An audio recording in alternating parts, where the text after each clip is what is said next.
pledge allegiance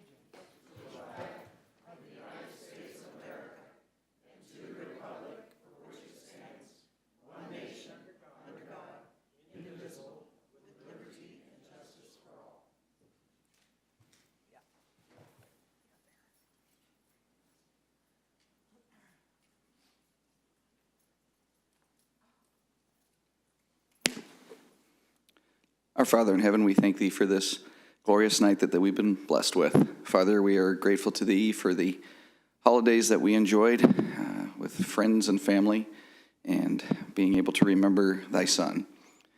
Father, at this time, we are so grateful that we can get together as a community, as leadership, and discuss the affairs of the community, both business, tourist, and our residents. We ask thee to please bless us with thy power of discernment, calm negotiation, calm discussion, and just calm demeanor with each other as we discuss the affairs going throughout this year. We ask these things in the name of thy Son, Jesus Christ. Amen.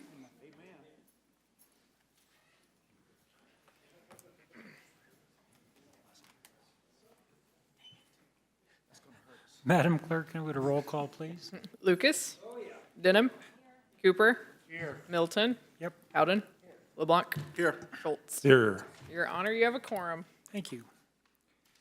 This is the public comment section of the Board of Aldermen meeting. At this time, the board will hear from citizens who have signed up in the order they are listed. Please note the clerk will let speakers know when they have 30 seconds left and a notification sound when their time is up. We ask that speakers wrap up their comments upon hearing the 30-second warning. If a speaker would like a board member to bring an item down from consent, please note this during your request during comments. Please come to the freestanding microphone to address the board. Madam Clerk? Our first speaker is Mona Miller speaking on update on events. I'm here to tell you that Branson sure stepped up.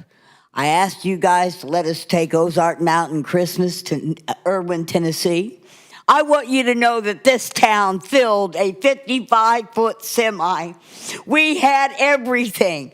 We had every single person received a stocking, fully stuffed with stuffed animals. Everyone got a blanket. We had heaters, propane tanks. We even had 4 80-foot rolls of barbed wire. And when I got to Utica, Tennessee, waiting at the Walmart store was enough food that allowed me to feed all of the volunteers for 2 days. And I got to feed the community. We had 60 people. We sent out 20 meals. Thank you, folks, for stepping up to the plate and making that absolutely wonderful. We had Christmas trees. We had lights. We had candy. We had toys. And I got to tell you one little story. Somebody sent a Barbie. And the first little girl to get her number picked ran over to the tree and come running back going, Mama, Mama, I got a Barbie. I got a Barbie. But the greatest gift of all was the fact that the students of Branson, Hollister, and Reed Springs each sent a Christmas card. You do not know how much those words of encouragement on those handmade cards and those Christmas cards meant to those people. One little girl came and she opened a card and she says, Miss Mona, I really like this card. Can I keep it? And I said, not only can you keep that one, honey, but grab you a couple more. All right, one more thing before I go. Donald Trump received the invitation to come to kick off Military Appreciation Month on May the 3rd. On December the 24th, he put his John Hancock on the certified return receipt. So he has it. So hopefully, I'm going to put this town to real work come May. Before I go, we have a project around the world. It's called the International Month of Prayer. And we're asking everyone at 10 a.m. our time, 11 Eastern Standard Time, so forth and so on, around the world, to take a minute and pray the Lord's Prayer. We're going to use the words Jesus gave us on the Sermon on the Mount to have collective prayer for everything to be done in His will and to eliminate evil off of this planet. So I hope you all will join us tomorrow morning at 10 a.m. and take a moment and say the Lord's Prayer. Thank you. Thank you very, very much, Mona.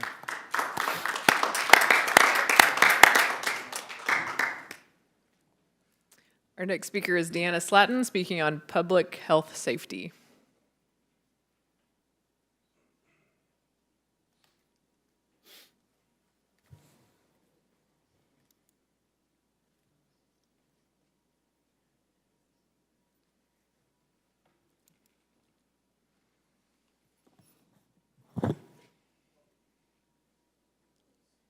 Okay, today, can you hear me? Okay. Today I come in here to tell you, I don't know if you know this or not, but Pfizer has released the side effects. Do you all know this? Deanna, Yes. before you continue, would you start with what you're going to ask the board to do? Okay, yes. First of all, I'm going to ask you to remove the COVID-19 vaccines from our city and protect the people. Because now what has been released from Pfizer and the FDA is 1,290 side effects from the COVID-19 vaccine, Okay, but including thrombosis you of understand, very vast kinds, you understand plus sudden that death. this board cannot go to Cox Hospital and tell Cox Hospital to eliminate You vaccines. invited us to talk about city code. This can be written into the city code as a form of protection for the people. It actually can. To tell Cox Hospital they cannot administer COVID vaccines? That's exactly right, because it's considered a danger to the community. If you have 1,290 side effects, I don't believe this council has that authority. well, I believe you do. Well, my city attorney just, What kind of law are you operating under? Are we operating under maritime law? I think. Because that's what it we're seems like we're operating We're under. operating under the Constitution of the United States, the Constitution Well, of the then if State you're of operating Missouri. under the Constitution, you have every right. The Federal Drug Administration has preempted any authority. We have never been given the authority to regulate medication. Well, the FDA has no authority to tell us what to do with our Constitution.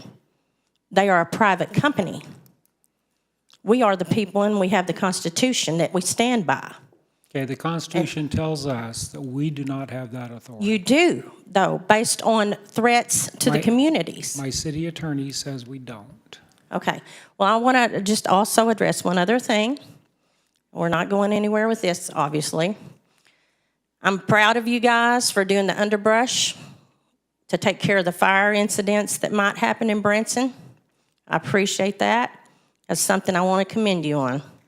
And also, I wanted to bring into your attention that in California, insurance companies were actually canceling people prior to the fires. And that's kind of shady kind of dealings going on. So, and I'm wondering if it's happening here, because I've had a couple of people here in Branson talk about it. About So- their insurance companies Yeah, they won't, canceling? they just cancel them. And then they're having a nightmare trying to get their insurance back. So I'm just bringing that to light, just in case, you know, there's something about that going on around here that more people need to know about. But I do want to commend you on the fire issue. Because Appreciate that. we may need it if we're going to turn into a smart city, which I don't think we need to do that, because a whistleblower has come forward and he's told us what all's going to happen with a smart city. And it's not good stuff. But if we have good people behind the desk watching out for what they're putting forward, then we might be on the upper end of these things and we won't become slaves, because he's telling us we're going to be slaves and it's going to be an open concentration camp. Not in Branson, Missouri, as long as I'm the mayor. Thank you. Proud to hear that. Madam Clerk? Our final speaker is Gary Groman, speaking on Can We Handle the Truth? Uh-oh. Jason, close your ears. Do me a favor. Don't make the city too smart, or I'll have to move out. I don't think I can keep up with that. Last week, I wrote a news article entitled "Explore Branson's Show Schedule, Useless for Spring Break" as a question. Some took umbrage with the article. That's too bad, and one can only hope that they'll get over it. Some might say that it's harsh, but it's the truth. Their reaction is reminiscent of the epic line from the movie A Few Good Men. You can't handle the truth. What's the truth in this case? Well, it's really truths because there's more than one truth involved, but there are three of major significance. In researching the article, I wanted to know if Presley's Country Jubilee, the Haygoods, and Legends and Concert shows would be available during the March 7th through 13th period of the spring break.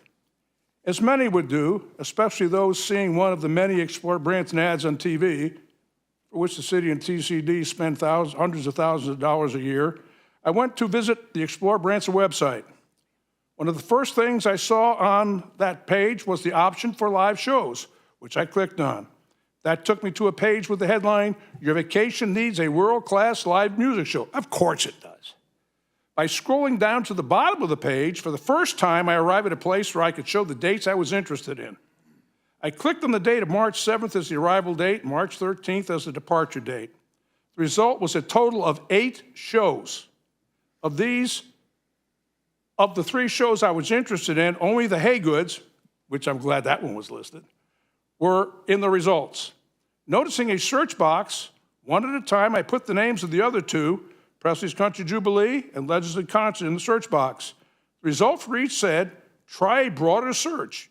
No results match your search criteria." Believing that was incorrect, I took the date filter off the search to show all the shows in the database as of 8 a.m. on January 8th, 2025. There were 16, none of which were Presley's Country Jubilee or Legends in Concert. I then went to the show page of one of the non-government commercially sponsored sites, Branson.com, and entered the dates 7th through 13 March. The search returned a list containing all 3 of the shows I was interested in, plus many more. Based on my experience, I believe that most people using the internet for planning vacations typically plan 3 to 6 months in advance. The first truth, based on my experience and the information above, is that as of January 8th, 2025, Explore Branson, a site that has hundreds of thousands of taxpayer dollars spent on it, only had 16 Branson shows listed in its database. For those planning trips between January 1st and July 8th, that would be the 6-month time frame, to consider, while commercial sites had the 3 I was interested in and many more. The second truth, and more important perhaps, is the failure of the show schedule on ExploreBranson.com to contain a more complete show list during one of the most critical planning periods of the year is the fault of the shows themselves and not ExploreBranson.com or the CVB. If shows could get the information to the commercial and reseller sites, they could have gotten it to ExploreBranson.com.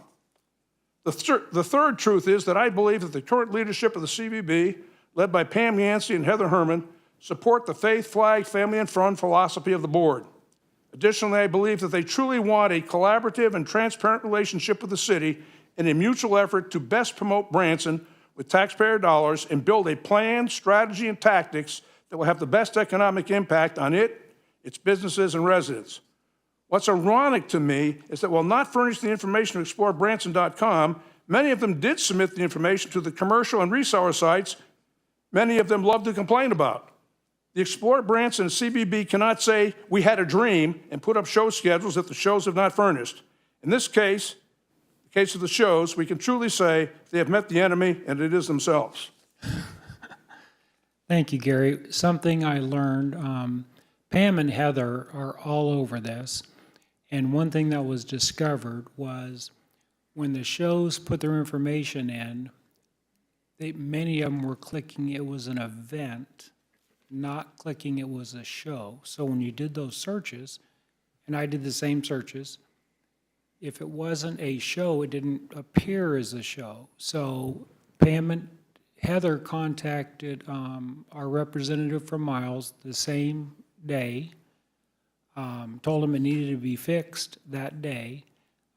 which they did, but now the chamber is going back and correcting all those boxes. You know, it's funny. I ran through this same thing this morning because I wanted to make sure. At my age, I forget from day to day. Each day is a new learning experience.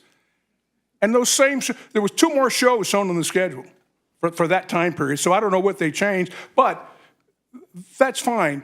But City Administrator, I could not imagine, if you give a project to somebody to do, I cannot imagine you just letting it go through and not catching it, letting it go to this period of time. It's a critical period of time. People are going to that website, planning vacations, and as we sit here right now, they're getting inaccurate, incomplete information. And it's not, well, I guess now what you're telling me now, it is their fault. If they knew it was wrong, why didn't they fix it? 24, you know, they got the same 24 hours we have in a day to fix problems. No, it was the shows that were entering the data. The chamber doesn't go enter all the shows' data, calendars, Yeah. pricing and all that. The shows are responsible for doing that. Every show did that? I wonder why. It's amazing to me. But I'll still say that in that case, but my suggestion's still the same. We've met the enemy and it's ourselves. Yep. There's a difference between show and event, and they know. And they're hurting themselves. Anyway, I agree. thank you. Thank you. Go ahead. I'm pretty sure that we each have a portal That's right. and a PIN or whatever. We can log into our own portal, upload new pictures, new bios, schedules, and all that, and then they place it.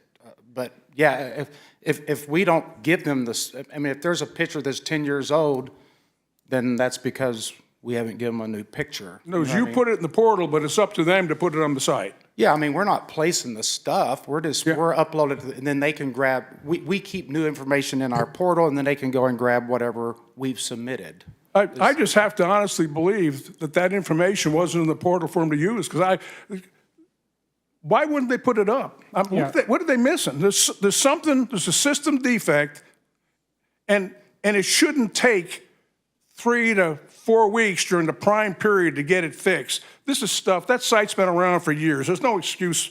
If it's an internal error, there's really no excuse for that I can see. Agreed. Any other questions? I know, just get me out of here. As a final speaker, Yes, sir.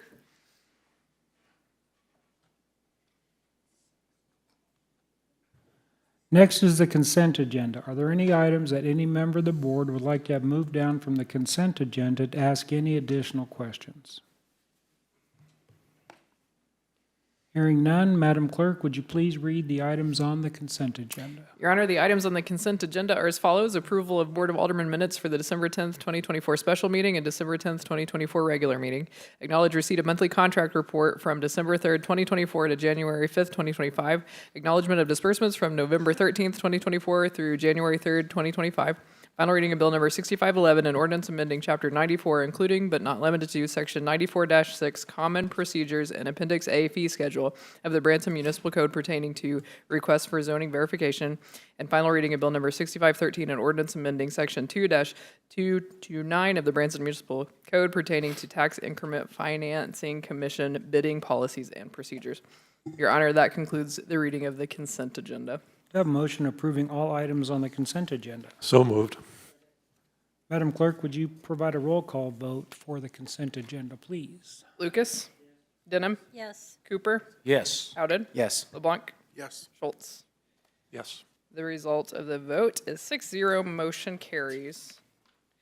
Your Honor, this is the first reading of Bill Number 6516, an ordinance approving the lease of city property with True Love Properties LLC for a parcel of land on the west side of the Branson Lock Building at 120 East Oklahoma Street. You've heard the first reading of Bill 6516. Do I have a motion approving this bill? Second. We have a motion and a second, and we'll hear from Michael Woods. Hello, Michael. Thank you, Mr. Mayor, members of the board. Happy 2025.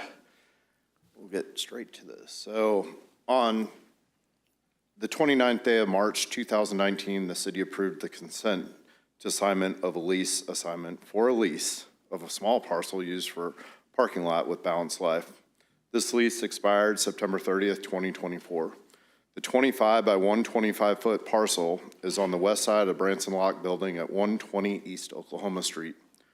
True Love Properties, LLC, has now purchased the property, Branson Lock Building at 120 East Oklahoma, has reached out to the city to lease the parcel for parking purposes. After negotiations with the city staff, True Love Properties will pay the city the sum of $240 annual for a 20-year commitment on the date of execution of the lease terminating in 2044, unless sooner terminated by either party or transfer of ownership. A requirement of the lease is that the agreement is that True Love will provide an insurance certificate listing the city as additional insured. Staff recommends the approval of this, and we'll do a couple quick pictures and a little bit of quick math on there. So 25 by, as you see in the bottom, by 125 is 3,125 square feet, 43,560 feet in an acre. Divide that out, it's 0.0717 of an acre, so it's a very small parcel, and you'll see that in the picture. Take that $240 and equate it out, we're roughly on an acre, we're asking, they don't own, that they do the improvements on top of that, so roughly $3,345, even though that $240 amount seems kind of like a low number. But a reminder that in 2019, that we approved it at this point, and ownership has changed a little bit. This is the actual piece that's there. You can see this is a Google Earth image that's there. There's a van and a small car that's there. So almost like an alleyway that's been improved by the previous owners. This is not city improvements. They did have some questions about taking care of that. It's just a land lease agreement that's underneath of it. Overall, this is a picture going through the top showing what parcel we own. That blue line that's going through there is important to notice that that's the water line, and then the green line that's out in the alleyway is the sewer line. So even if we were to take that property and split it off and say the city had no ownership and we sold it backwards, each side would get a small piece of that, but we would still need an easement of 7.5 feet from center line or 14 feet for Kendall to make sure he can take care of his water lines that are in there. So in our opinion, it's a great deal, and this is the part that's there, and I'm happy to answer any questions or go back to any of the pictures. Michael, is there an option instead of a 20-year lease at $240 a year? Has there been discussion about selling this? There was not. They didn't approach us to buy that, so it's continuing the lease forward. And even if we sold, we'd come back asking for an easement with the sale. Sure, sure. So that's the important part that's there, and there's an improvement that's on top of it. So you're perpetually getting a amount of money to the city moving forward.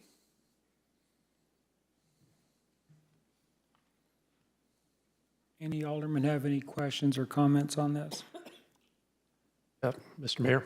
Yeah. How did we come up with the $240? What's the basis? It was a continuance of the 2019 agreement that was there. So the ownership of the business transferred hands. They knew of the deal that was there, and then we ran that through legal. It strikes me, you know, when I did the same math you had up there too. Oh, perfect. It's So a we're thing on the an same engineer does, I guess. You know, it strikes me what we're effectively saying. Now I realize slightly different value, but we're effectively saying we'd be okay with leasing out Auberry Park for $3,400 a year. It seems like an incredibly low price for me. Even I agree it's a small piece of property, but it just seems like a horribly low price. I'm more than happy to The other thing under that advisement. I mean, we could go out and we could look at lease terms across the city or other lease terms that the city has with other properties. Well, let me put it in perspective. So the property on College, right next to the post office that just sold, that sold for somewhere around $800,000 for an acre. Now, you put that, you know, 7/100ths of an acre, anywhere close to that value, even half that value, in this lease price doesn't even begin to scratch the surface. Now, I'm not saying we've got to make money off of our property. That's not my point, but I think we should have some kind of way of reaching a market value for property. The other thing that strikes me about the amount is we're giving a 20-year lease with no escalation clauses. You know, that if you had just 2% inflation, just 2% a year, by the time this lease is over, they're paying $180 a year for the property. You know, it's just, I just think we really need to have a different way of this stuff. I'm not in favor of selling it because I think there is longer term value there, but it just seems like we should be able to come up with a better lease price. The other thing that you mentioned that I was going to ask about contract structure is I realize we're the lessor in this case, but just given all the difficulties we've had with easement issues of late and continue to have, wouldn't it make sense to have specific language in the contract that makes it clear that we have easements, that the lessee cannot grant additional easements, and that we're allowed to exercise the easements as the lessor? I know we could technically look at case law. I know we could argue that that's the way it is, but I don't see any harm at all in having a paragraph that makes that painfully clear, given all the efforts we're going through in other construction projects right now, just so we don't have to restate that case. There's nothing in there about easements or anything along that line. They can't make any assignments or sublease. Right, That's but an assignment. that's a different thing altogether. I'm saying when the day comes that we want to get in there and rip up a water line, put in a new something or another, you know, you don't want to get into an argument, well, they've got the lease on the property, so they have to, you know, grant us the right to do that. We want to declare that we have the right to do it, and I'm going to eventually defer to Hillary because I realize this is a legal question, not an engineering question. But it just seems like we would be well served to have specific language in there that protects our position with easements and excludes them from doing anything that harms us with regard to easements. We could add a clause to the lease that would, as Michael had pointed out, there is a water line and we would need access to that, and that both parties understand maintenance requirements for it. And so, yeah, we could add that in, and you could approve this contract with the requirement that we add that particular clause in this lease and still approve it tonight. Kathy? Thank you, Alderman Schultz. I appreciate your comments. At my first glance of this, I had some of the same reservations you did regarding the monetary amount that we had established in the lease. And from our perspective, when this is a continuation of the agreement that the city made in 2019, which was before we were here, this is why we bring it to you all, so that you can give us clearer direction on policy and things. If you think we're not charging enough and you want us to go back and evaluate or at least quantify and justify the amount that we are looking to charge, or the term, the length of the lease. I've seen some deals that the city's locked in on for the next 30 years that I'm flabbergasted by. So I agree with you in spirit, and if you'd like, we can take this back, and if you want to vote to table or however it is you want to do that, that's probably the most appropriate way. And we can take this back, come back with some real estate values and be able to quantify and perhaps have conversations with that property owner, and then address the easement issues as well. So we'd be happy to do that, and that's why we bring these to you all, is for your direction further. Mr. Mayor, Yes. if we did not enter into a lease with these people, what's going to happen to that property? It's just going to be there, and they're going to use it anyway. Correct. So, no. You're asking? Who said no? Oh, What do you mean they're going to use it? Well, it's our property, right? And so if we don't want to allow them to use it, no, they can't use it. I mean, it's still city property. So you could say practically they might do that. In fact, they're doing it right now if you drive over there. There's stuff all over our property that's obviously not city property.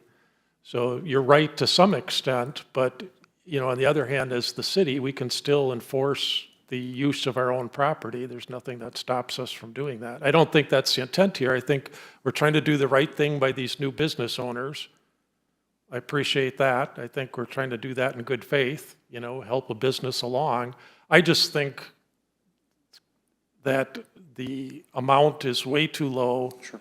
You need an escalation clause in there at the rates.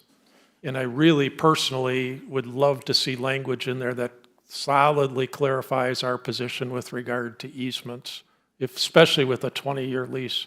Because remember, they can also make leasehold improvements on this property. So right now you're thinking, oh, we're just going to dig up some blacktop.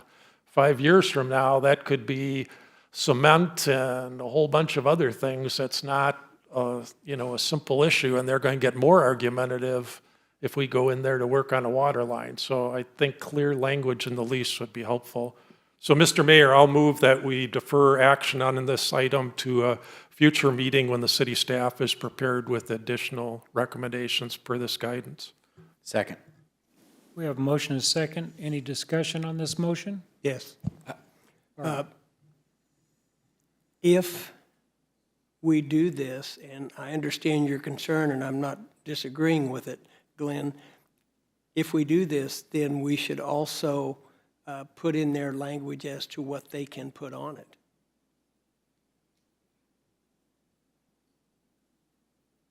I mean, yeah, they could put concrete, but you said all kinds of other things. I'm not sure what other kind of things you were talking about, but then we should have the right to say what they can and can't put on it.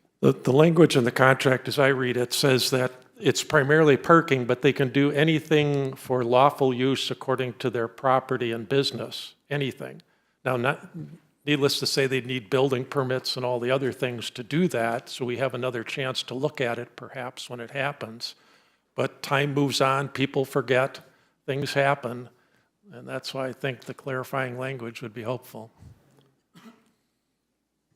Clay? Well, I And don't, then is the, go ahead. is the direction of the board to order an appraisal? That would be, That. We'll, if the board goes ahead and tables this for tonight, we'll regroup internally and we'll take a look at all the notes from the meeting tonight, but I don't think we're going that route necessarily. It's just more about the lease terms and the valuation of like area properties. We'll figure it out internally. Yeah, I don't disagree. I mean, at this point, you might as well just give it to them for $1. Yeah. Because $2.40 is like $1. You're basically, you know, might as well just give it to them. And I don't think you stick it to them, but, you know, $3,000 a year or, you know, something feasible like that makes Yeah, more just sense. look at what we rented space for to the new tavern Yeah. for just their garbage space in our parking garage and what they got charged on that, and start scaling that up by square footage, and you've got, I think, quite a different number. I'll tell you, my opinion on this is we are responsible to all Branson residents and all taxpayers, and it is only just that we stick up for all the citizens and the taxpayers by charging a fair amount. I think we're responsible to do that. And you can't do that for one and then have another deal that's nothing. That's right. So, On the other hand, I do think we want to be responsible to a business in town too that's trying to That's make a right. go of it and negotiate in good faith with Yeah. them as well. Just needs to be fair. So I'm waiting for a motion to move, You have a motion and a second to defer action To to defer a future meeting. okay. Further discussion? You know, Mr. Mayor, just to make this as point of reference, like these people bought this business and this entity, understanding that they were basically going to inherit leasing that piece of property for, no, not at all? Okay, Well, if they did, they didn't do their. that was a poor decision. Poor Yeah. decision, yeah. Okay. Fair enough. But I support relooking at it and Well, seeing where we if should you be. be quiet, we'll vote and you can No, approve I it. want to talk some more. It's the first of the year. I haven't had an opportunity to get on a microphone yet. No. Any other discussion? Hearing none, let's vote. Hillary, you clear on Yes, sir. the motion? All in favor, say aye. Aye. Opposed, same sign. Ayes have it. Thank you, Michael. Your Honor, this is the first reading of Bill Number 6517, an ordinance approving the contract with the Missouri Department of Conservation for a mutual aid agreement and authorizing the mayor to execute the contract. You've heard the first reading of Bill 6517. Do I have a motion approving this bill? Second. Motion is second. We'll get a report from Mr. Chief Ted Martin. Good evening, Mayor and members of the board. The fire department desires to renew an existing mutual aid agreement with the Missouri Department of Conservation, in other words, an intergovernmental agreement, to provide fire suppression for the Missouri Department of Conservation lands and structures within the jurisdiction. This agreement provides access to the guidelines from requesting the use of federal excess property. So in short, we receive free property from them occasionally through the programs in Lebanon. So this mutual aid agreement works in a lot of benefits to the city of Branson. We recommend approval. Okay. Any members of the board have questions or comments? Members of the audience? Hearing none, let's vote. All in favor, say aye. Aye. Opposed, same sign. Thank you. Ayes have it. Thank you, Ted. Your Honor, the next item is appointments. The appointment process is in accordance with the board and committee appointments procedure for Category 2 appointments made by the governing body. Since there was the same number of applicants as there were open positions, the board will be voting on one applicant to be appointed to the Tourism Community Enhancement District, filling the unexpired term of Lisa Rao until September 2026. Hillary, did you go and look at the write-ins for this? I did, and there was still just the one that applied.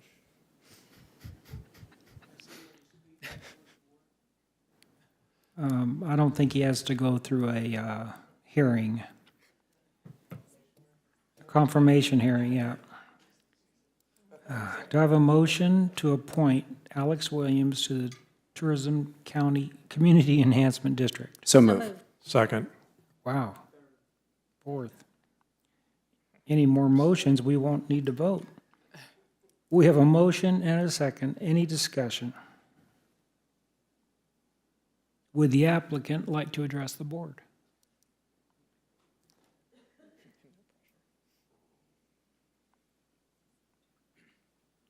Good evening, Mayor and Board. Again, it's a pleasure to get to be a resident of the city. It's a pleasure to get to be a servant in a couple of different capacities. When thinking about the TCED, I do greatly understand the importance of that board and what its responsibilities are. And for Branson's sake, being that I'd be representing the city of Branson in that capacity, critical infrastructure and marketing, I greatly understand the importance of what that board's going to do and how that impacts the future. That's a significant amount of taxpayer funds that are going into investing in our future. So I'm pledging to all of you and all the residents that are watching that when I'm there, I'm acting on behalf of the city and the city's interests, and I do appreciate you guys letting me have that opportunity. Any questions for Alex before he's confirmed? Thanks, Dr. Williams, for offering to run for the position. Well, it's my pleasure. I do appreciate it. Alex, back in 1997 and 98, didn't you have an issue with a school teacher? Let's see, so 1997, I hadn't started school yet. I was 4. You were 4. So, yeah. No, it's, I am humbled to get to have these opportunities. It is, after serving in the Army, I needed to have some role in the community, and some people have asked, why are you here? Why are you doing the things you're doing? Why don't you just run your business? But when I left the Army, there was an emptiness in the sense of serving the community, and so when I traded in flight suit, this is the way I'm scratching that itch, if you will, and it's a great pleasure to get to take on those challenges for other people, because at the end of the day, I just want to feel like I've paid it forward to a community that does a great job. It honors all of your sacrifices, so it's not going to stay the way we want it to, and the things that are bad that we would like to change aren't going to if people in my generation don't take the torch and move forward holding on to our values. So that's why I do what I do. Thank you very much.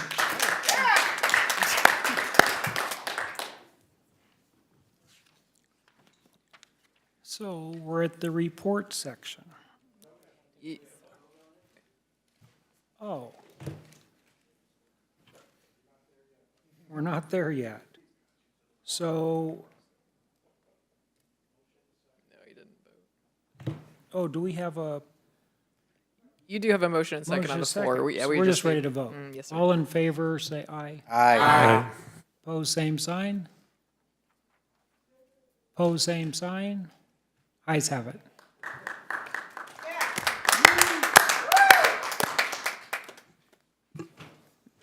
Now, Just on that subject, yeah, I know that time is of the essence because they have a meeting coming up. Will our clerk be notifying the TCED board promptly that he is our official? Thank you. thank you. Alderman Lucas, any words of wisdom? Yes. Now, they have to be words of wisdom. That's all in the listener's perspective. Okay, I'm listening. Thank you, Mr. Mayor. I wanted to bring up, I felt it was necessary to bring up, since there was nothing in the agenda tonight addressing it, the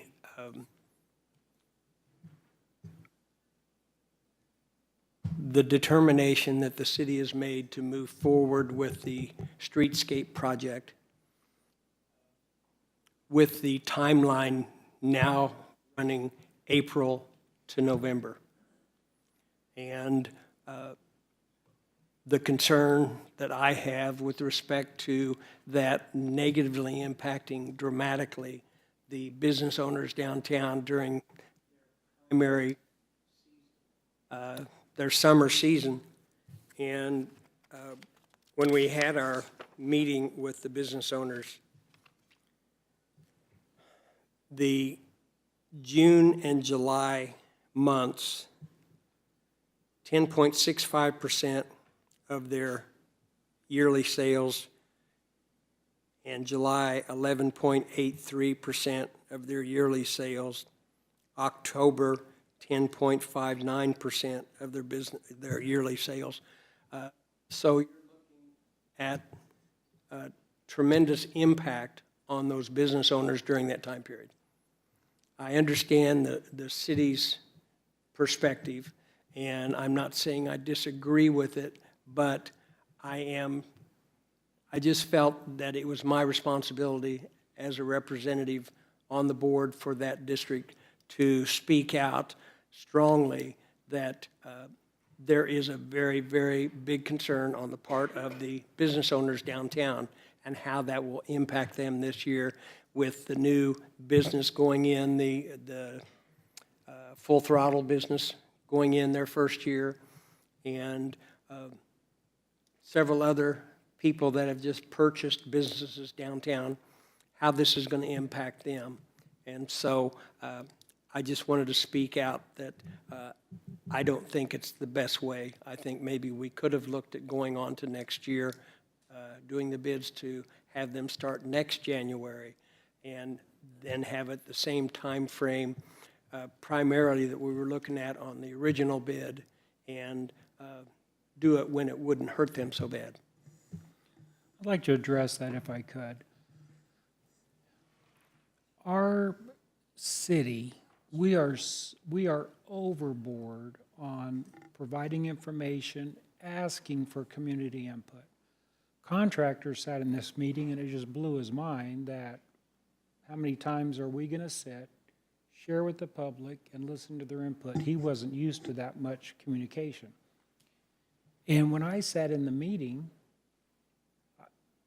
we heard the same information, and what I gathered was we had one business owner that stood up and shared his disappointment about moving forward, but we didn't have any other business owners share, right?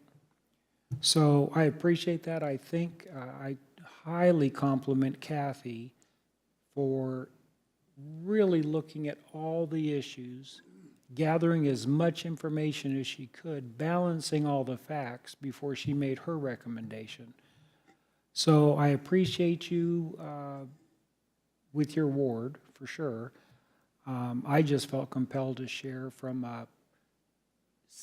a city administration process, I think the best decision was made. Ruth?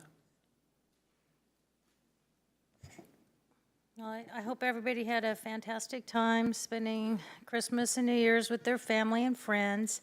I'm excited for this. 2025 is going to be an amazing year for the city. I just know it. And I really enjoy working with this board. I wanted to say to the board, thank you very much, because everyone has such different perspectives. And when we can have these respectful, diverse conversations, I think it's the best thing that we can do for our citizens. Also, our city leadership and staff and all the entities that we team up with to make Branson a better place. I think we are just on a roll right now, and I have not seen the city in such a positive role. I think that we're going to be the best patriotic place to continue to visit, live, work, play. Also, I had the opportunity to go to the Capitol when our representatives were sworn in, our senators and House reps were sworn in, and I just wanted to say a huge thank you and congratulations to Representative Seitz, who's not here tonight. Also, Brad Hudson, Senator Brad Hudson, excuse me, and then a mention for Burt Whaley. He's in Stone County. He's District 138, but I think he's going to be a fantastic leader. And I would be remiss to say I did not go knock on the door and visit Senator Moon. Senator Moon's an amazing man. He's not representing us anymore, but he certainly represents the state of Missouri, the folks in the state of Missouri, and knows his Constitution well. So just congratulations to all our leadership, and congratulations to us on the board that are running unopposed. I pray that's just a huge thank you from the community. I pray that we continue to serve this community well and make choices that would be a benefit to the city as a whole. Thank you, Ruth. Clay? I too, it's a pleasure to serve with all you guys. Look forward to another unopposed term. No yard signs, that's always a blessing. And it was a great year, and I look forward to another great year in Branson. We're heading out to Philadelphia February 3rd for the American Bus Association. It's in PA this year, and I'm going to put on a little shindig there and for about 3,000 tour operators, and so that's always fun, going out and selling Branson and the hotels and the attractions and the shows, and just looking forward to another great year in Branson, Missouri. It's good to be here. Thank you. Thank you, Clay. Marshall? Thank you, Mr. Mayor. I wanted to touch on a couple things tonight, but first, in the spirit of good sportsmanship, and to make sure Representative Brian Seitz' Michigan Wolverine heart stays intact, you may notice my unusual attire this evening. Yes. A gentleman always keeps his word, and I promised our TCED Executive Director, Kirk Elmquist, that I'd wear this if certain circumstances played out and my team lost. So here I am, honoring that commitment, although I would have preferred, quite honestly, to have seen the bald guy in orange. But on to more serious matters. Mr. Mayor, the Branson Lakes Area Tourism Community Enhancement District, or TCED, is an essential part of what makes our region thrive. It allows Branson, Indian Point, and the surrounding areas, including Silver Dollar City, to collaborate effectively on joint marketing efforts, ensuring we remain a premier destination for visitors.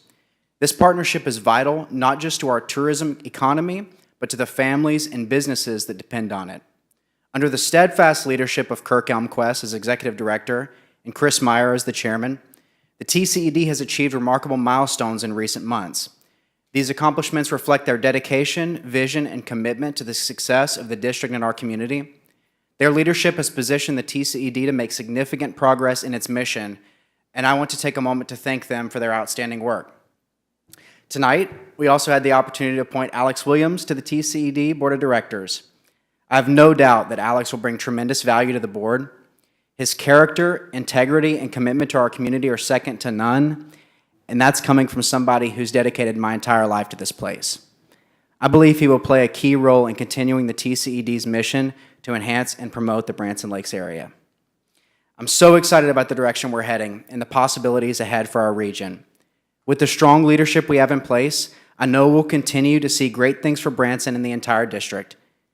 And with that, I want to close by saying, go volunteer for something. Thank you, Mr. Mayor. You had to put that in there. Thank you, Marshall. Ralph? Man, everybody's being so wordy tonight. Jeez. First of all, to our great people that cleared the roads during the snowstorm, thank you very much. That was a job well done. Thank you. Apparently, we hadn't had much of a snow clearing as this one because I got a lot of calls from people about snow in their driveway. I'm like, well, get a shovel and get it out of the way, you know. Alderman Lucas, you mentioned about the downtown improvement and being in this community for 27 years, I've seen a lot of improvements and a lot of near attempt improvements and a lot of fails and a lot of missteps and things like that. And I just want to express tonight with great confidence our city administrator, our city staff, that they have completely and exhaustively looked at every option and every scenario that could possibly be done to make this as painless to the downtown community as possible.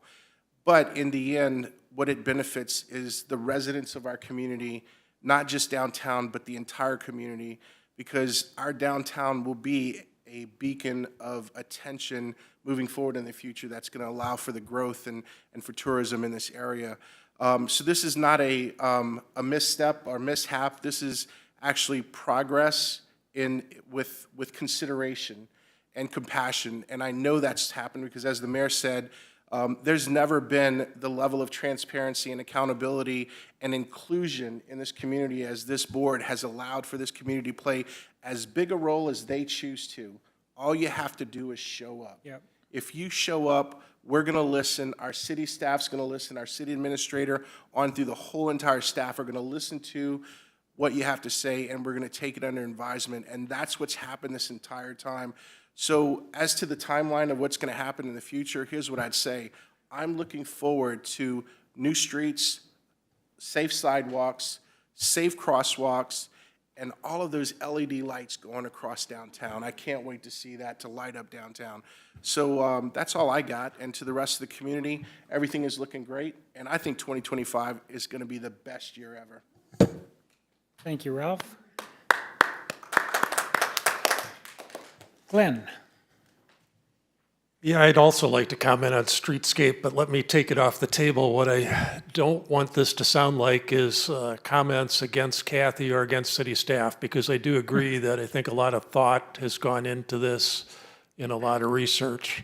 But with that being said, in relative to talking with our downtown businesses, Alderman Lucas and I went out with flyers 2 days before that meeting, the town hall meeting, to distribute them to our downtown businesses. And I would say well over 80% of the businesses were closed on Main Street, seasonally closed, which is sort of an ironic comment considering what we're talking about. They are closed right now, so they weren't able to participate in the meeting nor have any awareness of the meeting. But to every business that we walked in and had a conversation with the owner or the manager, without exception, there was no exceptions. Everyone objected to doing it in summer. Am I correct, Alderman Lucas? Right. So I just want to be clear, our merchants, despite all the good research and all the best effort that's being put into this, are not in agreement with this plan. I recognize that only one business owner spoke. I thought it was actually a very articulate speech, one of the more fact-driven speeches we've had in a town hall meeting of late.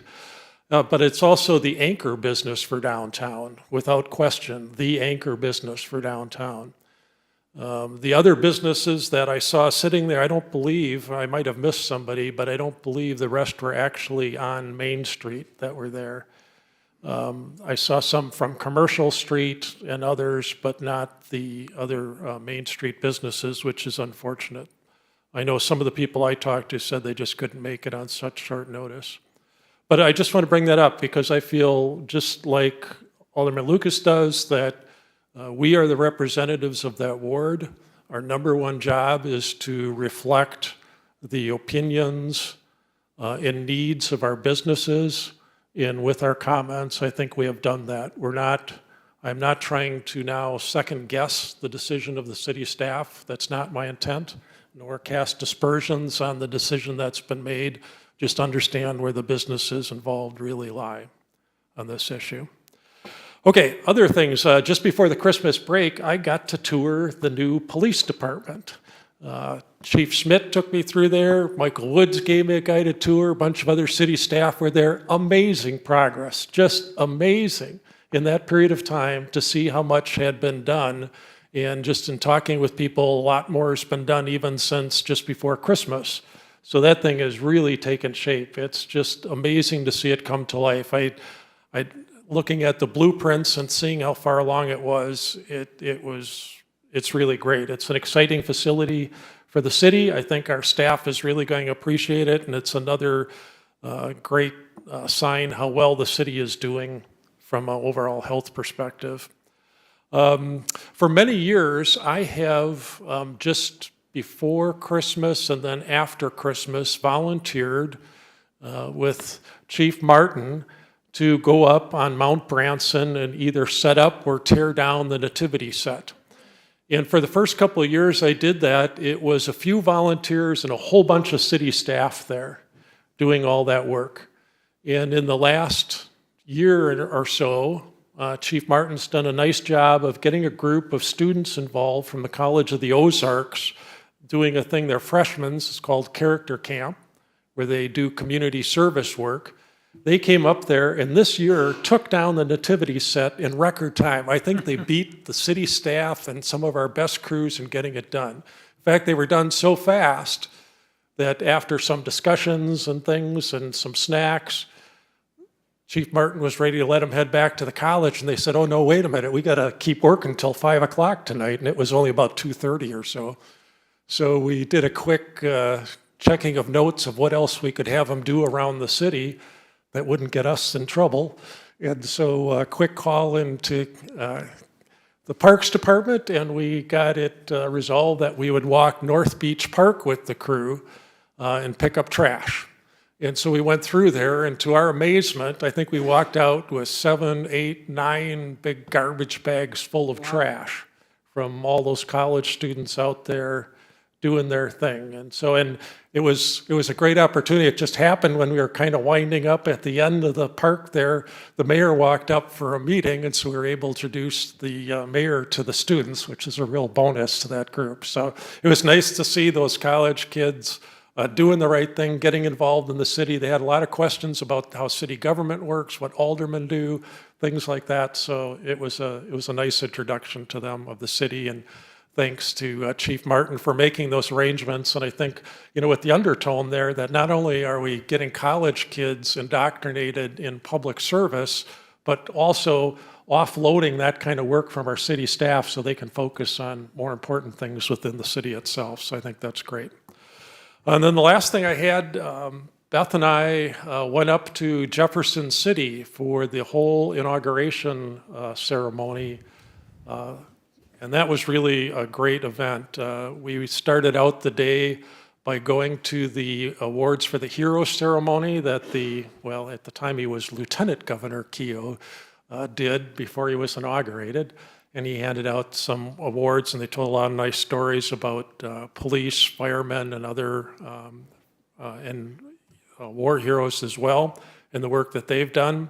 So that was a great event. Then we had a little time, so we went up and met with Brian and with Brad in their offices, got some pictures taken, and talked about a few things there relative to city business. Then we also sat down and watched the swearing-in ceremony in front of the state capitol, a very impressive event of the Secretary of State, Attorney General, and so on, and finally Governor Keogh himself. Then we took up the invitation to go to the governor's mansion for a meet and greet with Governor Keogh, and that was really nice. I had never been in the governor's mansion, a very impressive property, and the governor was very gracious and shaking hands, and I reminded him that during his campaign tour, he stopped here at El Largo Restaurant with his bus tour, and he looked at me and said, "Boy, you've got a good memory." I said, "Well, it was a very memorable event." So, and I told him we'd be happy to talk with him anything Branson when he has the time. And then we went to the governor's ball that evening and saw our representatives again get introduced formally at the governor's ball, and then did a little bit of dancing and then headed home. So great event, and I just want to say it's a completely public event. You do not have to sign up for it. You do not have to pay anything. You just have to be there and experience it. And it is just a wonderful experience to see our state government at work. With that being said, later this month, I'll be going back up to Jeff City to work with our senator and representative regarding opportunities for bills for city and for other issues. So I would ask other people at the dais here if you have an interest or you would like me to convey some specific thoughts during those meetings. I'd be happy to collaborate with you and however you'd like to do that. But I'll be setting that date here shortly once I hear back from them. So that's my report, Mr. Mayor. Thank you. Thank you, Glenn. Kathy? I just wanted to go back to our road crews that did the snow clearing. And I'd like to remind our residents that the amount of roadways that our city clears, if you took a single lane from Branson to St. Louis, think about that. A single lane road from Branson, Missouri to St. Louis is the amount of roadways that our crews clear when they're removing snow. That is literally amazing. I also received a few calls, I typically do when we do snow removal, and it's comments about putting snow up against driveways. I know that, I appreciate that, it happens to me.